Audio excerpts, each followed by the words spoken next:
Ah, casi da tristeza arrancarlo del jardín, después de tanto tiempo habitando noblemente mi casa, dijo mientras hincaba la sierra en el tronco. Pero Dios sabe que necesitamos comer. Después de hablar, la planta carnívora cerró las sierras de sus fauces y engulló lo que quedaba del jardinero. Muy buenas noches y bienvenidos al Círculo de las Letras. Le acabo de leer uno de los muchos microrelatos de terror que nos van llegando. Agradecemos desde aquí vuestra colaboración porque tenemos ya muchísimas personas que están interesadas en participar en esa iniciativa que lanzamos hace un par de programas.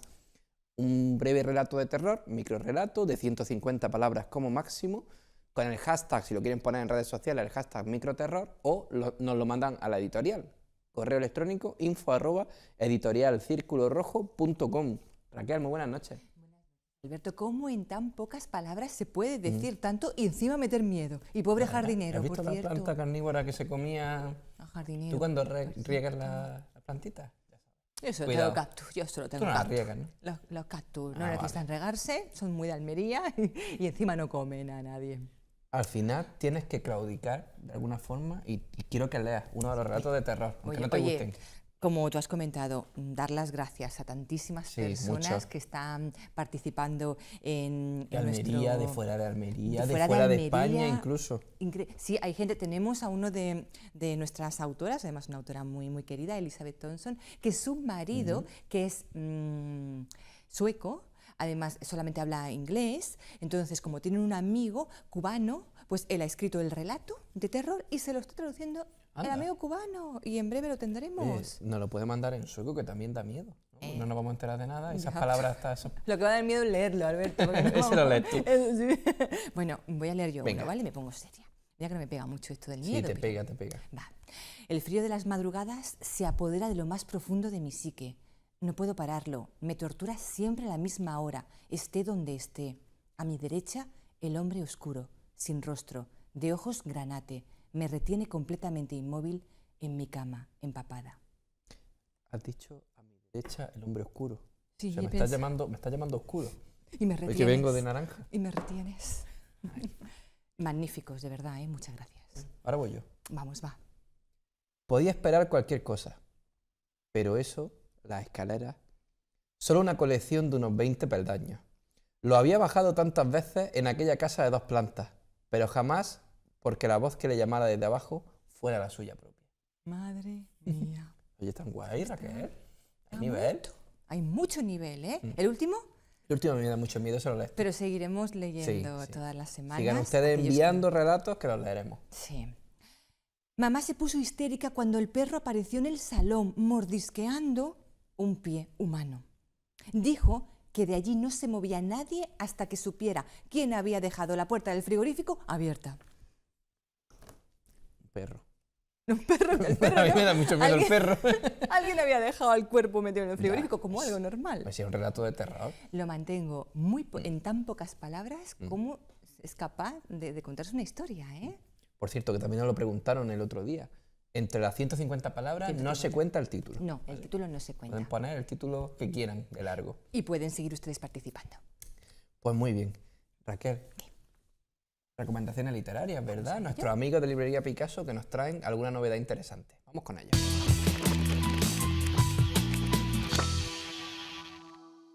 Buenos días. Hoy Librerías Picasso recomienda el finalista del Premio Planeta 2017. El título es Niebla en Tánger y la autora Cristina López Barrio.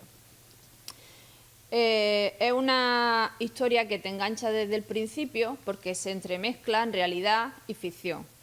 Una señora descubre un libro y se siente tan fascinada por él que decide viajar a Tánger para investigar qué pasó y si esos personajes vivieron en realidad. Te tiene enganchada desde el minuto cero porque se van entremezclando las historias reales con las ficticias.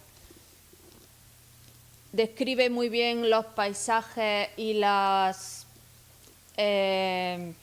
zonas de Tánger, lo que se puede ver desde los distintos cafés.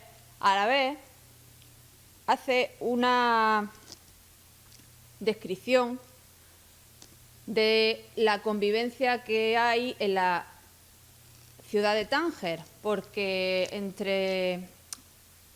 existe una convivencia muy armoniosa entre judíos, musulmanes y católicos, y explica cómo es la convivencia día a día. Es una novela que te tiene enganchado hasta el final y que sorprende porque no se espera que los personajes acaben de la forma que acaban. Os lo recomiendo. Recomendación, como cada semana, de parte de nuestros queridos amigos de Librería Picasso. Librería Picasso, y muy buena recomendación, por cierto. Raquel, hazme caso y compra libros en Picasso. Siempre.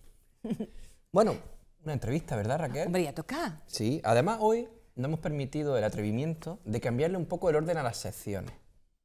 Siempre están ustedes acostumbrados a que comencemos, bueno, continuamos el programa con el escritor del círculo. Pero hoy nos apetece, a Raquel y a mí, que sea Almería como protagonista.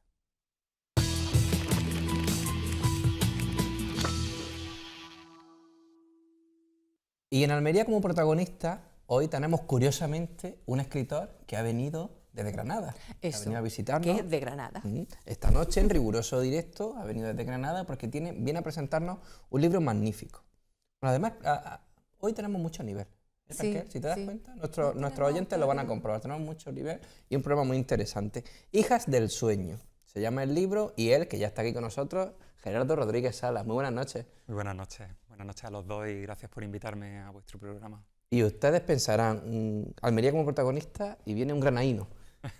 Y es que tu libro también tiene algo que ver con Almería, ¿verdad? Sí, bueno, mi libro, que es una colección de relatos, en realidad se pueden leer de forma independiente, pero leyéndolos todos juntos crean la imagen de un pueblo imaginario en Andalucía, en cualquier lugar de Andalucía. De hecho, ya hay alguna gente que habla de un Macondo andaluz.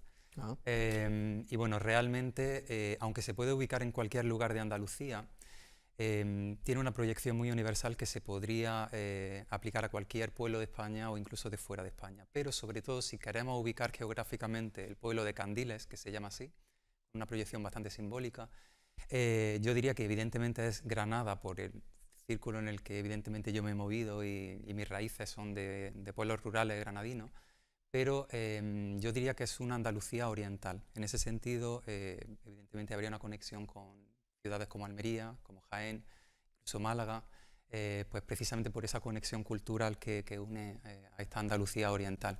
Pero aparte, hay una conexión muy espiritual que me une a Almería y claro, de alguna forma se refleja en mi libro. Y bueno, sería esa especie de inspiración, ¿no? De inspiración, sobre todo la porque la musa, parte de la musa de este libro se ha forjado en Almería, porque realmente en los veranos yo siempre aprovecho una escapada a la costa almeriense, sobre todo a Cabo de Gata, y es mi forma de desconectar de todo el estrés que me supone mi profesión también como profesor universitario. Y parte del libro, que ha sido una creación durante casi 3 años, ha sido precisamente en las playas de Almería y la inspiración me venía ahí. Pero aparte, claro, en ese sentido, pues conecto mucho con el propio círculo granadino, figuras como Javier Egea, que aparece en una cita cerrando uno de los relatos, el último relato de mi libro, 12 mariposas. Es una cita de Javier Egea, precisamente de uno de sus últimos poemas, que juega mucho con el concepto de sueño, pero mi conexión con él es fundamentalmente a través de Tropomare, que él escribió fundamentalmente en La Isleta del Moro. De hecho, en una entrevista él hablaba de un viaje que él hizo por la Alpujarra, primero granadina, luego almeriense y luego acabando en el litoral de Almería. Y claro, en mi caso hago un viaje muy parecido, es una especie de viaje exterior hacia el interior, que sería mi viaje a Candiles, y juego mucho con esa Alpujarra granadina almeriense. Hay un relato, Lagartijas, que juega mucho con esa conexión de la Alpujarra, yo diría bastante almeriense, como pueden comprobar los lectores seguramente, y claro, luego la Alpujarra como tal, con esa conexión almeriense, aparece como telón de fondo en relación con algunas conexiones de la guerra civil, de la posguerra, y como digo, sobre todo la conexión a través de Egea, a través del propio Federico García Lorca, que es una de las figuras centrales, y que también su viaje por la Alpujarra con Manuel de Falla, pues de alguna manera es parte de mi propia inspiración. Es decir, que Almería está aquí, está latente, está presente. Y está presente, y es parte de la magia del libro.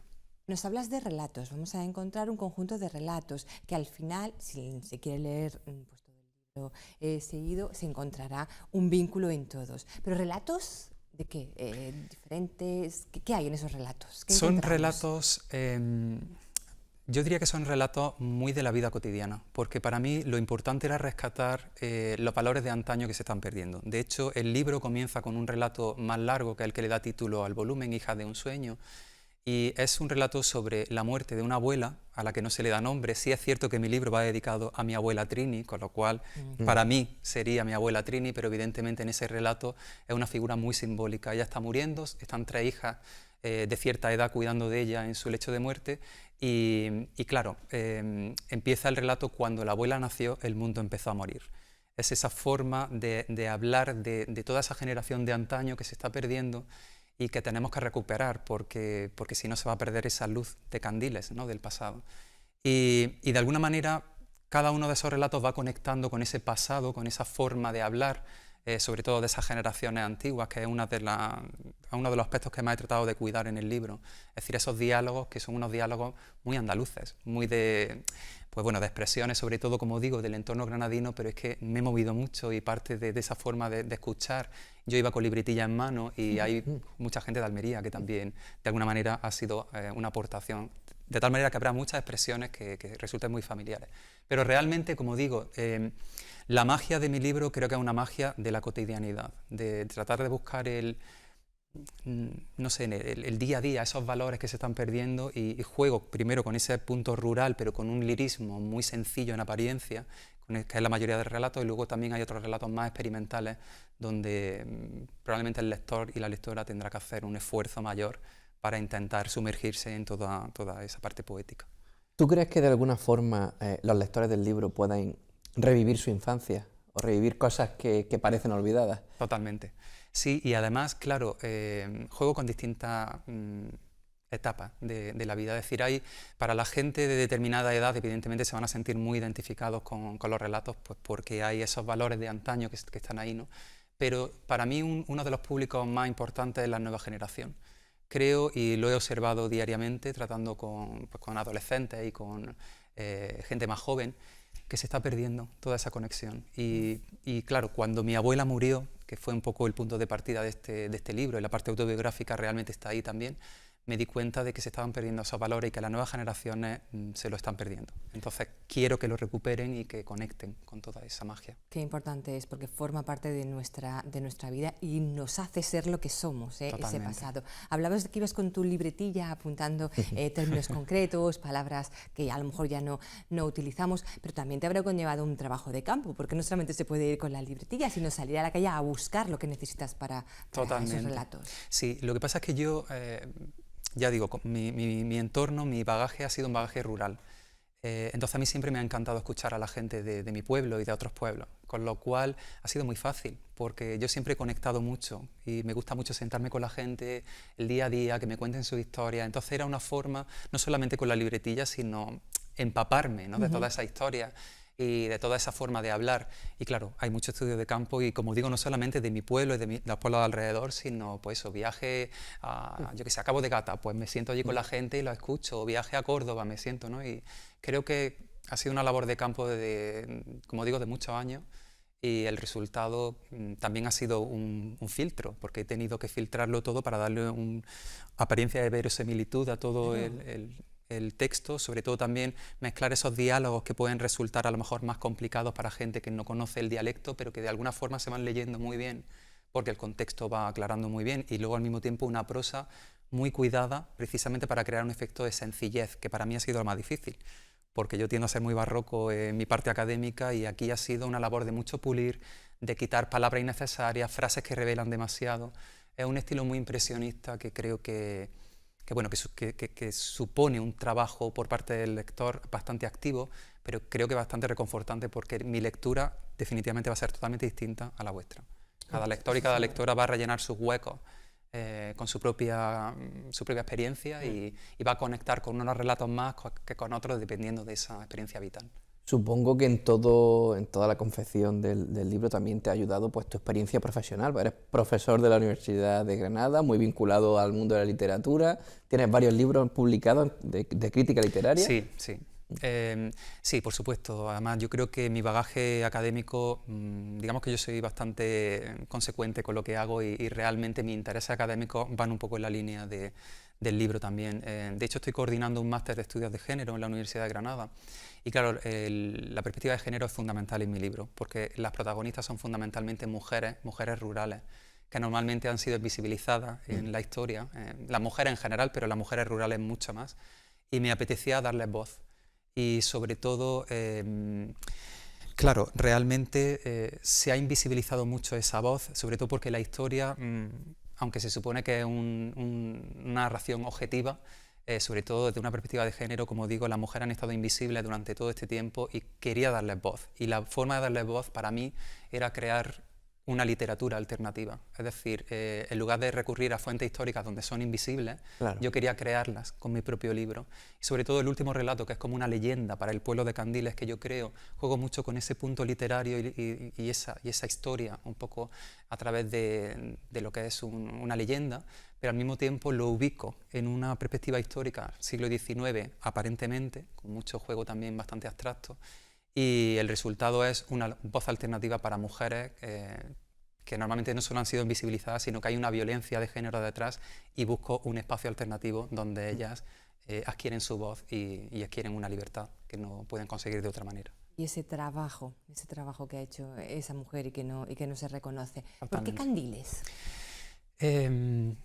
Le di muchas vueltas al nombre del pueblo y de hecho tenía varios nombres ahí, pero realmente cuando conseguí conectar con ese nombre, para mí es el simbolismo de la luz. Y de hecho la propia portada del Sí, libro se ve creo que lo ahí. refleja. Yo, en la editorial, que por cierto han hecho una labor fantástica, cuando nos sentamos para ver la portada, yo les dije lo que quería y la verdad es que hicieron una labor estupenda porque yo quería una niña de espaldas al lector, invitando a entrar a esa bola de nieve, que es como ese mundo imaginario de Candiles que yo he creado con un candil en la mano Exacto. que representa esa luz del pasado, esa luz antigua para las nuevas generaciones. Entonces, claro, se juega mucho con la luz. Hay muchos relatos donde el simbolismo de la luz es muy importante y creo que es vital y claro, además es un pueblo con sus luces y sus sombras, no solamente la parte bonita, sino que hay momentos muy duros también y aunque uno cierra el libro y se encuentra con la niña, detrás de todo esto hay una dureza que no podemos olvidar y que yo no he querido ocultar tampoco. Entonces se juega mucho con esa magia,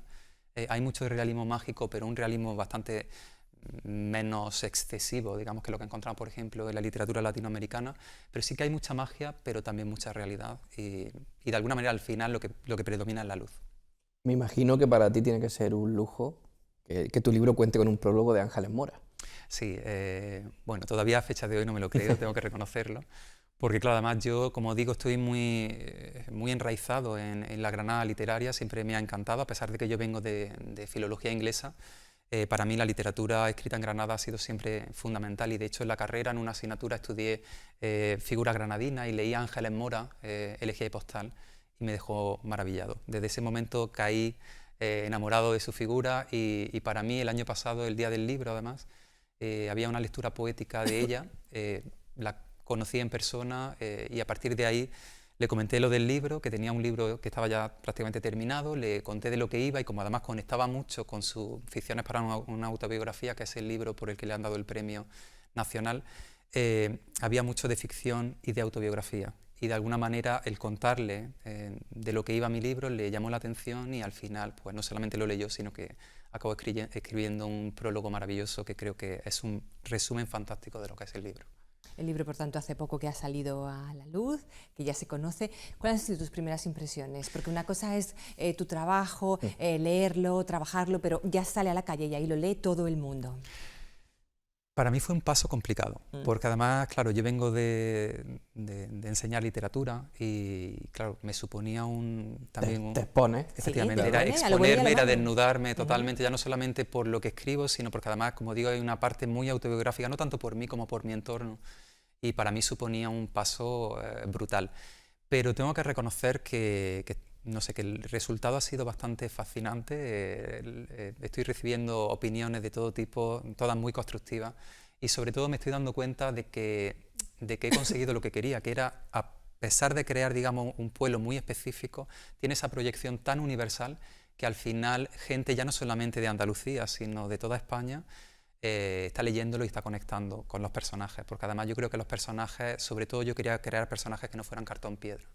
Y claro, a pesar de que son relatos, a través de esas pinceladas impresionistas que voy soltando como autor, esos personajes se salen de las páginas y tratan de tocarte el corazón. Y creo que lo he conseguido, por lo menos por el resultado que por ahora estoy teniendo, y para mí es lo más importante, que la gente conecte y que no sea un libro más, sino que conecten con esos personajes y el corazoncito que les deja.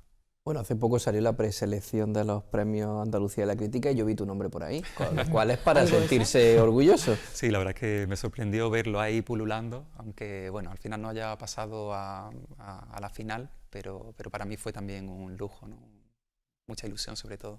Y qué importante, Raquel, es que lo hemos comentado aquí muchas veces, es recuperar y dar voz a nuestros mayores. A nuestros mayores. Yo eso lo he vivido de primera mano, con mi Claro. historia, en otro ámbito, más de leyenda y de misterio, pero que a veces, y a ti te habrá pasado seguro, llega a un pueblo en busca de una historia y esa persona ha fallecido, Claro. y sientes que, además de la pena por la muerte de un ser humano, sino por una historia que jamás la vamos a poder recuperar. Totalmente. Yo de hecho juego mucho también con eso y aquí a lo mejor puedo conectar un poco con tu interés, ¿no? por esta temática. Y es verdad que juego mucho no solamente con las personas mayores, también hay un personaje en uno de los relatos que es una mujer con Alzheimer, pero juega mucho también con ese punto de magia y de figuras del más allá, es decir, la figura de quienes ya se han ido, pero que vuelven de alguna forma, es una tónica bastante dominante de los relatos, y en ese sentido también hay momentos en los que parece que hay determinados mensajes que se revelan a través de ese tipo de figuras, así que ahí la conexión sí que está también. Pues Gerardo, solo nos queda agradecerte la visita a la que también es tu tierra, Almería, y a la audiencia recomendarle Hijas de un sueño, Gerardo Rodríguez Sala, que es un pedazo de libro, y no porque estés tú aquí, es un pedazo de libro. Muchas gracias y mucha suerte. Muchas gracias a los dos de verdad por este rato de conversación. Y nosotros nos vamos unos minutitos a publicidad y volvemos enseguida. No se muevan.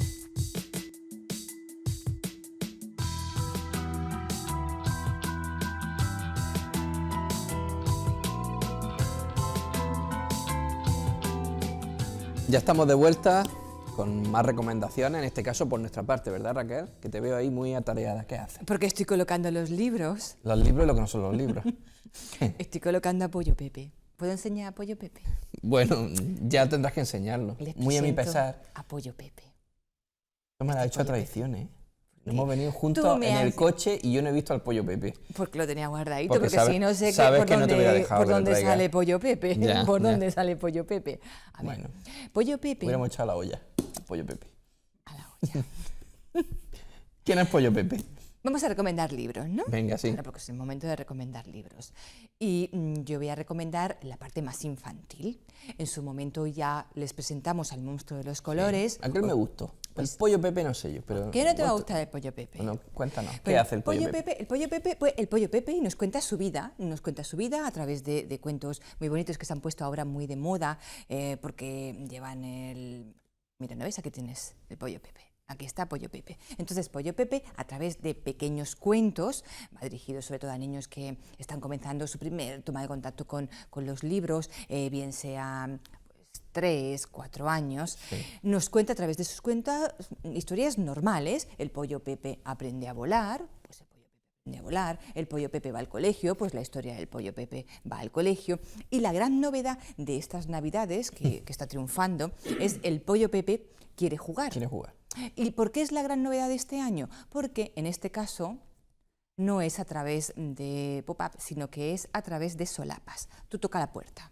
Poco. Toca la puerta, pum, pum, pum, pum, pum, pum, y entonces Esto no te se va a abre, salir Raquel. stick on No the me, no. no me Y convence. sale un personaje y así vas conociendo a los personajes. Bueno, a los padres, que les recomiendo mucho el Pollo Pepe, porque incentiva al niño a leer, le apetece mucho coger el libro para abrir esas puertas, tiene ese primer contacto con el libro y además tiene un gran compañero como es el Pollo Pepe.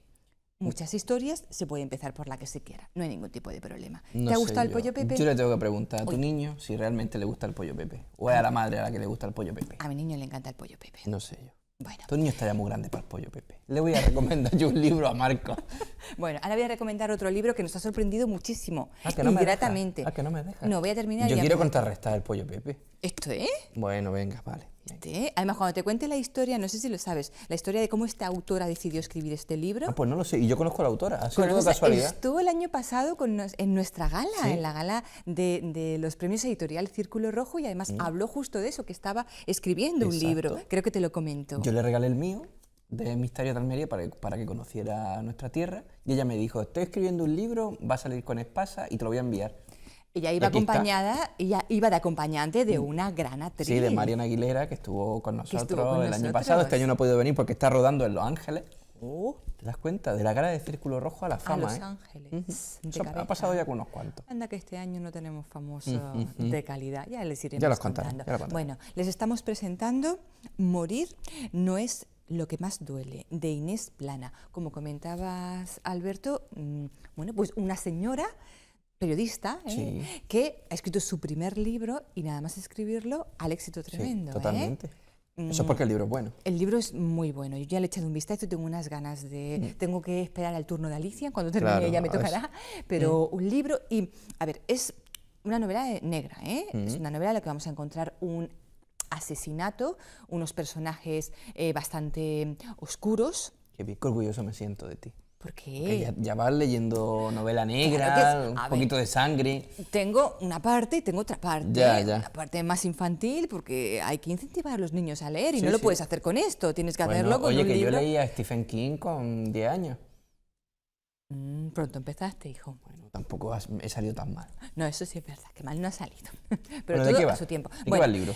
Novela negra. Encontramos, surge todo a partir de un asesinato, un hombre que aparece ahorcado. Entonces vamos a conocer a los protagonistas, como son el detective, esta persona que aparece ahorcada solo tiene una nota con el nombre de otra mujer, una mujer muy solitaria, metida en la bebida. Tiene una pinta estupenda, lo recomendamos de verdad. ¿Por qué esta mujer, que esto es lo que más me ha llamado la atención, decidió escribir este libro? ¿De dónde le sale la idea? ¿Dónde surge todo? Pues hace unos años ella se va de vacaciones con su marido a Cataluña. Sí. Iba en el tren comenzó a parar un poquito, pues cuando llega a una parte a lo mejor un poco va más frenando. complicada, va frenando un poco. Ella giró la cabeza hacia la ventana para ver dónde estaban ¿Qué vio? y se encontró a un hombre ahorcado. Esto es real, esto es así. Entonces fue un segundo, claro, porque vas en el tren y entonces pasó y ya está, pero lo vio ahí ahorcado. Y a partir de ahí surge la idea de escribir este libro. Para que veas, Hay que leérselo, Raquel. hay que leérselo, lo recomendamos muchísimo. Muy bien. Ya me toca, me dejas, ¿no? Te toca. Ya era hora. Pero dame la enhorabuena. Ya te he dicho que estoy muy orgulloso de ti. Ahora, el día que recomiende uno de fantasmas ya, vamos, me has ganado para toda la vida. A ver, Bueno, yo voy a empezar barriendo para casa, recomendándoles Clericó. Clericó es un proyecto muy interesante en el que se mezcla la idea de Sara Escudero, que seguro que le suena, una monologuista, ganó el Club de la Comedia hace unos años, es muy famosa a nivel nacional, además escribe obras de teatro, actúa, en fin. sale mucho en la tele. Sí. Y en la radio, ahora va a empezar una colaboración en una cadena de radio importante todos los sábados. Y ella se ha unido a un fantástico ilustrador, que Magnífico. es Sito Recuero. Mira, cosas tan bonitas. Sí, magnífico. Es un fantástico ilustrador y que ilustra sobre todo mujeres. Es un libro en el que hay historias que tienen que ver con mujeres en este sentido. Es decir, Sito la ilustra, se las daba a Sara y Sara lo primero que se le venía a la cabeza lo escribía. Es un libro, los mini relatos, por decirlo así, son muy cortitos y es muy interesante porque era lo que a ella le viene... Ve, por ejemplo, esta imagen. Tres chicas, Es tres al azafatas. revés de lo habitual. Sí, tres azafatas. Sara, ¿qué te parece esto? Pum. Y lo escribe. Y lo que le sale a Sara se pone. ¿Qué le sale ahí Bueno. con las tres azafatas? Pues viajar. Que viajar mola. Claro. Además, yo estuve en la presentación en Madrid y estaban las tres azafatas. ¿Ah, sí? Además, fue un acto muy chulo, gente muy importante. Nuestro amigo Jesús Olmedo estuvo por allí, Antonia San Juan estuvo también allí, estaba en primera fila retransmitiéndolo por Instagram. Es muy interesante el libro, además de muy fácil lectura porque los relatos son cortitos y también muy importante ver la calidad como ilustrador que tiene Sito Recuero. Y hay que recomendar, hay que recomendar un libro de misterio que si no Si no se acaba esto. un poco de sangre, un poco de fantasma para contrarrestar el pollo Pepe. Pepe era, ¿no? Sí. Pepe, el pollo Pepe. Bueno, pues es un libro de un gran amigo mío, que es Javier Pérez Campos, reportero de Cuarto Milenio, que no es su primer libro, este es un libro que sacó hace un año, y en él cuenta los casos más importantes que él mismo ha investigado. Por ejemplo, bueno, recorre España investigando, aunque también da un salto y va a Transilvania a buscar al conde Drácula. Ah. Y en España pues hay cosas tan interesantes como que pasó la noche en una habitación encantada de un hotel en Zaragoza. Por ejemplo, hay un camping en la zona en Cataluña, Los Alfaques, un camping en el que hubo un trágico accidente, murieron muchas personas calcinadas hace unos años, y cuenta la gente pues que estas personas aparecen por allí. Estuvo en Galicia, detrás de la Santa Compaña, también estuvo en Andalucía con algunos casos, y es interesante porque es medio novelado, es decir, él le va metiendo, en base a su investigación, pues elementos para hacerlo más atractivo al lector. Se llama Los Otros y es de Javier Pérez Campos. Nos acompañan, nos guían, nos observan. Quien nos está observando también, Raquel, son nuestros dos siguientes invitados. Además, hoy va todo muy de profesores. Sí, Hemos tenido un sí, profesor sí, de me la gusta Universidad de muchísimo. Granada y tenemos dos profesores, uno de música y otro de profesor de instituto, de secundaria. Vámonos ya, en este caso, no con el escritor del círculo, sino con los escritores del círculo.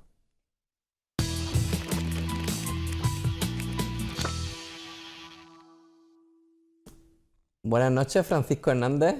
Hola, buenas noches. Y Arturo Palenzuela, buenas noches. Dos escritores con amplia variedad literaria, habéis sacado varios libros, ahora habrá tiempo de hablar de todo ello. Almerienses los dos. Uno, vamos a empezar contigo, Francisco, tú que tiras mucho para tu tierra, a la que le has dedicado varios libros, a Carbonera, Sí. porque tú eres de allí, me imagino. Sí, bueno, he nacido en Almería, pero Has desarrollado tu vida toda prácticamente mi vida allí. y familiar y esto en Carboneras, efectivamente. Sí, pues hay varios libros, porque mira para cuánto da Carbonera. Para mucho. Y una cosa muy interesante, que ahora la enseñaremos, iremos hablando, es que hace un recorrido a través de los libros por Carbonera y en distintas épocas. Ujú. ¿Por dónde empezamos? Por Toda el la principio. historia. Como tú quieras. Hablamos de Carboneras Vamos a hablar de y la hablar historia de Carbonera. cómo surge, por ejemplo, ese libro. Exacto. Este fue el primer libro que tú haces de Carbonera, ¿no? Sí, ese Carboneras, un recorrido por su historia. Quieres recuperar la historia de Carbonera. Lógicamente, yo he estado toda mi vida como profesor, prácticamente casi 40 años, y de ellos la mayoría en Carboneras, como es lógico. Y como profesor siempre he querido enseñar, transmitir los conocimientos a partir del propio medio. Y cuando me ponía a investigar sobre mi pueblo, pues prácticamente no encontraba nada escrito. Y tuve la oportunidad en un curso, precisamente, que se hizo en mi centro de trabajo, en el instituto, sobre el patrimonio del Cabo de Gata, y entre ellos Carboneras. Y en el trabajo final de ese cursillo, pues hice un boceto de lo que podría ser este libro. Los profesores, los compañeros de aquel cursillo, cuando vieron mi trabajo, me dijeron una frase que me marcó un poquito. Carboneras ya tiene quien le escriba. Y aquello ya me animó mucho a profundizar y hacer este libro dedicado a mi pueblo, que lo hice como contribución al pueblo, a las propias gentes. Era mi aportación personal.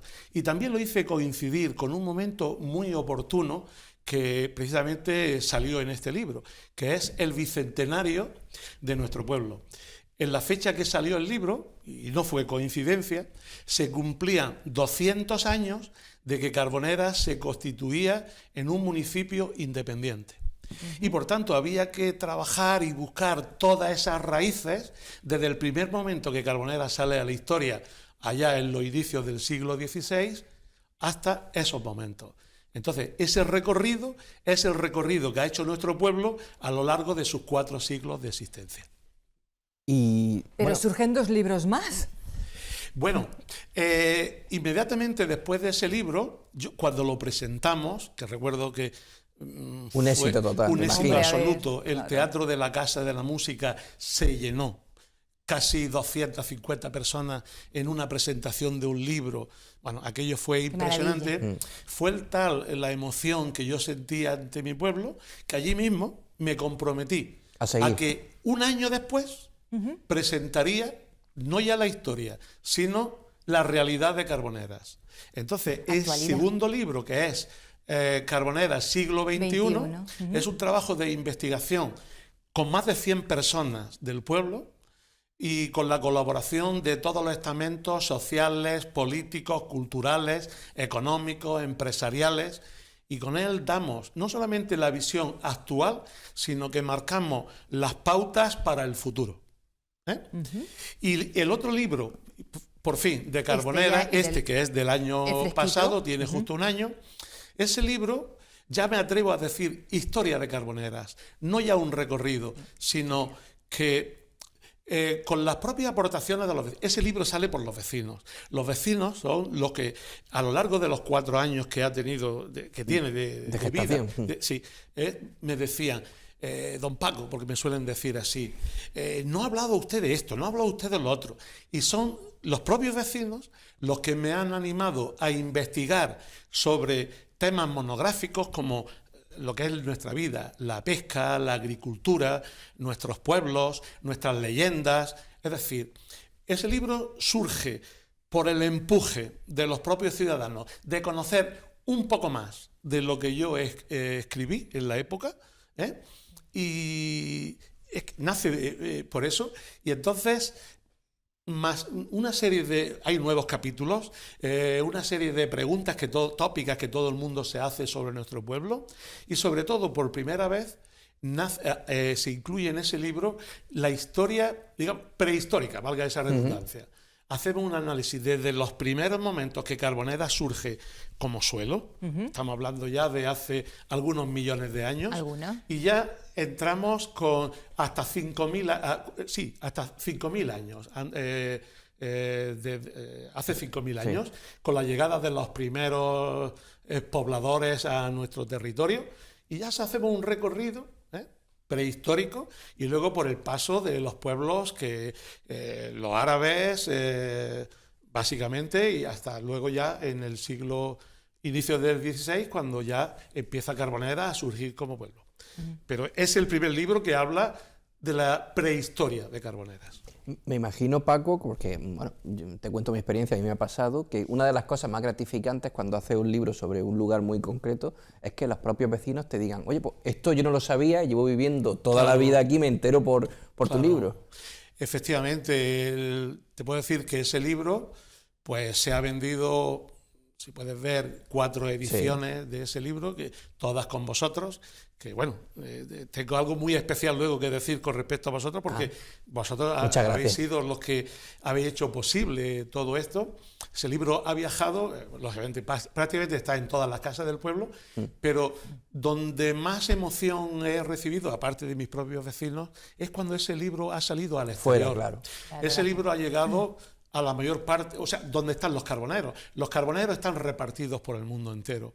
Y entonces, pues cuando ha llegado ahí, os puedo decir de cientos de emails, de WhatsApp, etcétera, de gente que emocionada lloran porque en esos libros sale reflejada su familia y se atreven a contarme nuevas historias. Antes de ayer mismo, pues recibo una noticia de un francés, su familia oriundo de Carboneras. Este francés trabaja en el Instituto de las Artes y de las Tradiciones en Perpiñán, en Francia, y emocionado me enseña su libro, que lo pudo adquirir a través de Amazon, etc.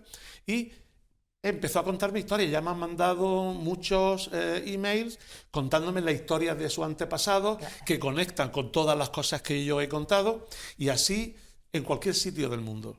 Y eso es muy gratificante, porque no solamente conectas con esa gente, sino que esa gente te transmite nuevas cosas para poder ampliar y poder seguir contando. Porque la historia es algo eterno, ¿eh? A mí me ha gustado mucho, en este caso, en el último libro, en la historia de Carboneras, que se añaden 100 preguntas con respuesta. Entonces es muy directo, porque tú lo abres y directamente, por ejemplo, pues yo me he enterado lo de los piratas, por qué Carboneras se llama Carboneras. Muy práctico esas 100 preguntas. Pues esas preguntas surgen porque te puedes imaginar que ese libro no se trata de lo he presentado. Pues sí, lo he presentado en muchos sitios, pero lo he presentado en los bares, en la esquina, con los vecinos, he hablado con ellos, y con muchas personas que no son de Carbonera. Y siempre todos han hecho esas típicas y tópicas preguntas. Sí. Y yo he dicho, bueno, pues es un buen momento ahora que vamos a hacer esa historia, incluir pues las 100 preguntas típicas que siempre nos hacen. ¿De dónde surge esto? ¿Por qué lo otro?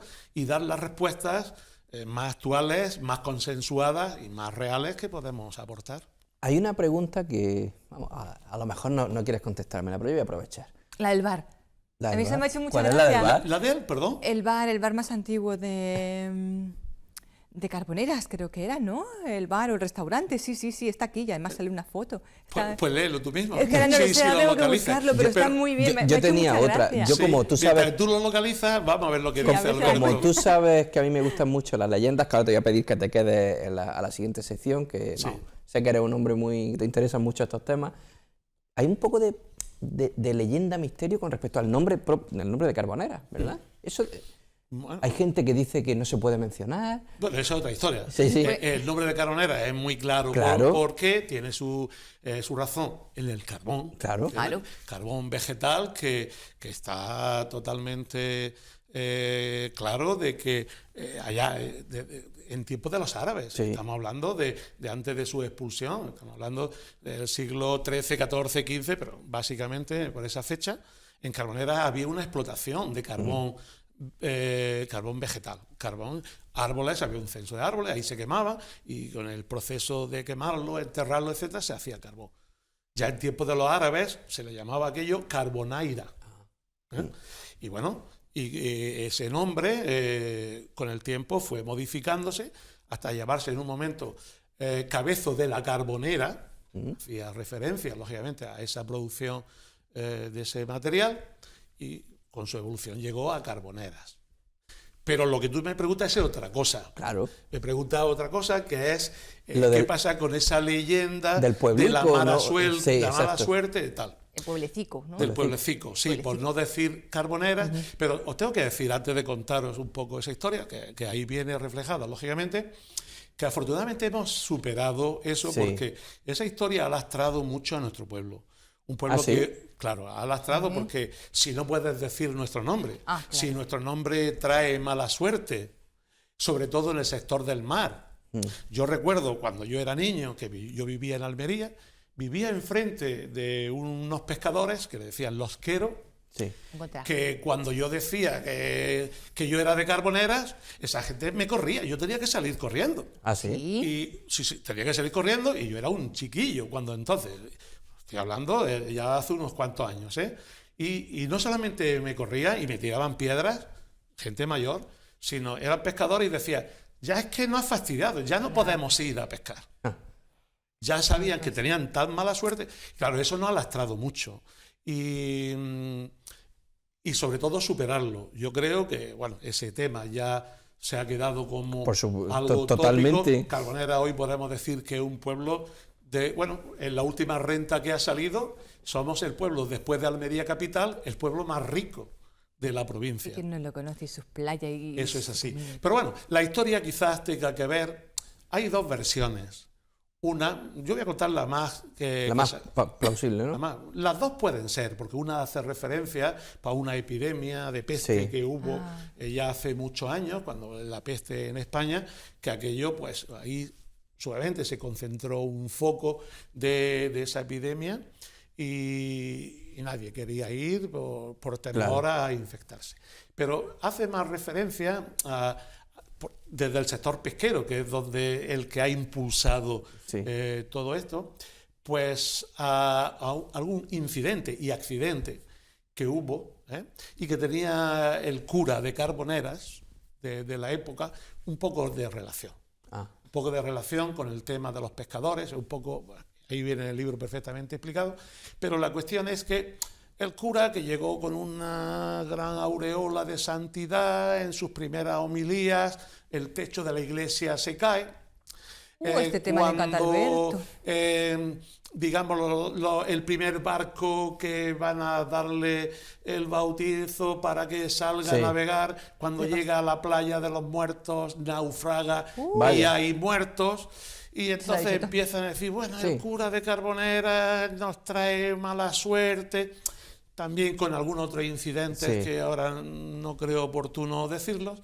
Y entonces entre el sector del pesquero, aquello se consideró que el cura de Carboneras y la pesca no funcionaba bien. No había... no. Bueno. Hubo otras cosas más, Sí, pero bueno. historias de pueblo, ¿no? Sí. Que por suerte se han He superado. encontrado la Efectivamente. pregunta antes de Ah, ¿sí? pasar. ¿La has encontrado? Era la 94. ¿Cuál es el bar más antiguo de Carboneras? Según refieren los más antiguos del lugar, el bar más antiguo en la localidad fue el actual Bar Felipe, que por aquel entonces se encontraba en la misma ubicación que en la actualidad. El Bar Felipe. ¿eh? Me ha Así hecho mucha es. gracia. Como, Era como te el empeñes bar. en algo, Raquel. Ay, sí. Era el bar, era el casino, era el primero que había, y es donde se hacía pues todas las celebraciones, las fiestas incluso del patrón de San Antonio se hacían a las puertas Del Bar que Felipe. era el sitio también de más amplitud, etcétera. Bueno, y vamos a cambiar un poquito de tercio, porque tenemos otro invitado que yo creo que está ensimismado escuchando las narraciones de Don Paco, que acaba de presentar una novela, Arturo Parenzuela, y si me equivoco me lo dice, Hipokeimenon.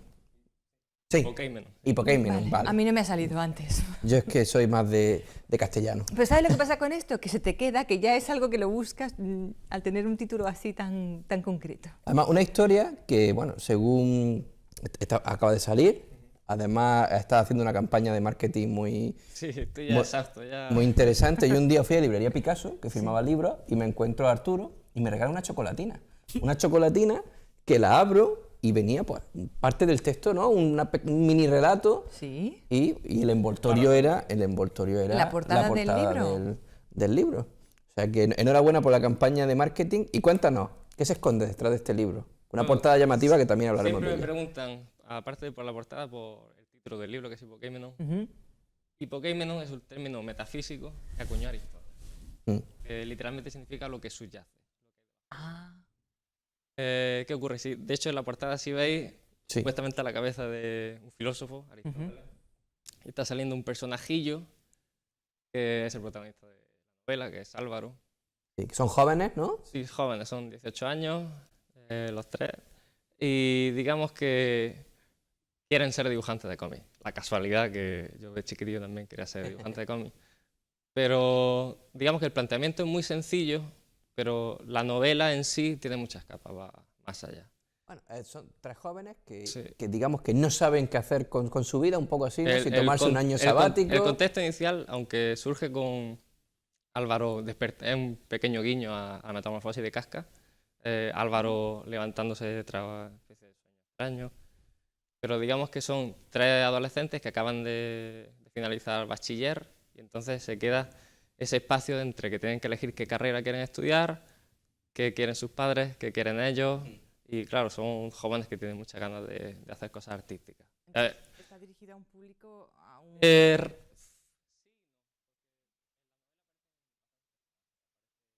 Siempre con mucha carga simbólica. A mí me gusta decir que es si se me permite otra palabra griega, Sí. una catábasis. El concepto de catábasis que me gusta mucho, cata significa un descenso y basis significa un avance. Entonces, avanzar descendiendo, ¿qué ocurre? Yo sí, había dicho antes, soy profesor de música. guitarra, música y guitarra, y estoy muy vinculado a la creación. Yo, cuando uno crea, y si quiere hacer un símil espacial, por ejemplo, que dice, tengo la palabra a la punta de la lengua, Sí. pero cuando tiene una idea, ¿dónde está? Entonces, hay un párrafo que dice que está como en el paladar del cerebro. ¿Dónde está espacialmente la idea? Cuando tú viajas interiormente, ¿hacia dónde vas? Hay una cosa que, claro, después de entrevistas de blog, periódicos, siento como que me repito, pero sí hay cuestiones de la novela que sí suelo decirla. Una, por ejemplo, hay un pasaje que dice que si tú cierras los ojos, realmente es como si se bajara un velo negro y poder ir hacia el infinito, pero si te ponen una tabla, realmente hay un límite. Entonces, ¿hacia dónde va? ¿Qué dirección tienen los pensamientos, incluso los sentimientos? Corpóreamente, ¿qué son? Entonces, yo creo que son términos que eran griegos, porque los griegos se planteaban muchísimo eso, que es la esencia, la ontología, el ser, por qué es. Entonces, tiene muchas miras filosóficas, pero realmente una historia Además, una historia que se lo vamos a contar a la audiencia, una historia que se gesta por medio de un crowdfunding, ¿no? Me refiero a Sí. la publicación del libro, que tuvo éxito. Sí, mucho éxito. Y además, prueba de ese éxito es que además te permitiste el lujo, por decirlo así, de poner o dotar con un premio a quien diseñara la portada. Sí, yo como me he movido siempre en ambientes cuando creativo estudiaba y el artístico. superior de guitarra en Sevilla, pues al final acabamos todos enlazados con lo de la Escuela de Artes, con lo de arte dramático, entonces siempre he tenido mucho apego a que cuando se haga una actividad, si puedo dar trabajo o si puedo conseguir que colaboren el mayor número de personas, lo he intentado. Y en este ¿Y lo has caso conseguido? Mejor que mejor. hice un crowdfunding, pero ya no solo con la idea de financiar un libro, sino que toda la gente que pudiera participar en él. Sí. Y encima no es su primer libro, porque Arturo, que tienes talento, ¿no? Para esto de escribir. Tenemos Talento, no 2 sé, títulos gana más. mucha. Hombre, y Eso es además, lo importante. En el caso del Cortijo hablamos ya de la segunda edición. Sí. Muy bien. Libros muy diferentes. Sí, realmente. Publicados tengo 4. El primero fue un libro de relatos que lo publiqué en Sevilla y con Círculo Rojo ya publiqué los Los 3 3 siguientes. novelas siguientes. Madre mía. De hecho, estaba hablando de lo siniestro y me estaba acordando en este caso, tenéis la novela del profesor. El profesor. Que Sí. la cita que hay al principio, que de Shelley, que dice Das Unheilig, como lo siniestro, es aquello que debiendo permanecer oculto es revelado. Y esa idea, aunque vuelvo a traer aquí a Aristóteles, que el libro que recomiendo absolutamente a toda persona que escriba, que es la poética, porque siendo el primero de los primeros libros de teoría literaria que hay. Pena que se perdió de la comedia por la Edad Media, algo así, pero digamos que te enseña cómo se hace una tragedia perfecta. Y entonces, en El profesor, me aventuré a pergeñar la tragedia perfecta siguiendo las directrices de Aristóteles. Y me encontré con un término que es la ananórisis, que es la revelación o descubrimiento, que es como en las telenovelas, Luis Alfonso es tu padre, Sí. cha, cha, cha, cha. Todo lo dramático, que es la peripecia, el giro en la trama, esa es la ananórisis. Entonces dice, tiene que aparecer una ananórisis, y si esa ananórisis sucede de tal manera, entonces intenté encontrar el giro dramático perfecto para el profesor, pero desembocó a su vez en Hipocémenos, digamos que toda la teoría filosófica que estaba metiendo, por no saturar el libro del profesor, pero sí que aparecen, es muy simbólico, las 3 categorías de estética, la belleza, la sublime, lo siniestro, etc. Lo que sí es un giro en la trama, Raquel, es que nos hemos entusiasmado tanto con nuestros 2 invitados que nos hemos quedado sin tiempo. ¿Qué me estás diciendo? Vamos a tener que emplazarlos para A otro día, para claro, otro programa. porque Nos hemos además quedado tenemos sin, muchas sin cosas. misterio y Claro. con ganas de conocer la siguiente producción literaria de Francisco Hernández Berzal, de Don Paco, y hablar de los otros libros de Arturo. Es más, Así claro. que me prometéis que venís otro día, ¿que sí? Venís otro día. Sí. ¿Y tú, Raquel? Yo sí, ¿no? Tú sí. Bueno, Más no te sé, vale, a lo más te mejor vale. ahora ya me tiene... Y a la audiencia hasta la semana que viene. La magia de la tele.